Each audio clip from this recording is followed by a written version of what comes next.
છોટાઉદેપુરમાં જિલ્લા કલેક્ટરના જાહેરનામાનું ઉલ્લંઘન કરવામાં આવ્યું છે। સમાચાર સામે આવી રહ્યા છે। કલેક્ટરે જાહેરનામું બહાર પાડ્યું છે અને તેનું ઉલ્લંઘન થઈ રહ્યું છે।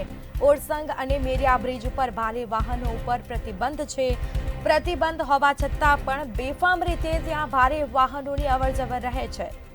રેતી ભરેલ હાઈવે આ સાથે જ રેતી ભરેલા જે ટ્રકો છે તે બ્રિજ ઉપરથી બેફામ રીતે પસાર થઈ રહ્યા છે। હાઈવે પરથી પસાર થાય છે અને હાઈવા ચાલક પ્રતિબંધિત બ્રિજ પરથી પસાર થતા પોલીસે પકડ્યો। હાઈવા ચાલકને પકડીને પોલીસ મથક ખાતે લઈ જવામાં આવ્યો છે।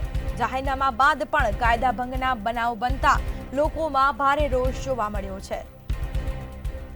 જાહેરનામા બાદ પણ કાયદાનો ભંગ કરવામાં આવી રહ્યો છે। કલેક્ટરે જાહેરનામું બહાર પાડ્યું છે પરંતુ તેનું ઉલ્લંઘન થઈ રહ્યું છે તેવા ક્યાંક દ્રશ્યો સામે આવ્યા છે।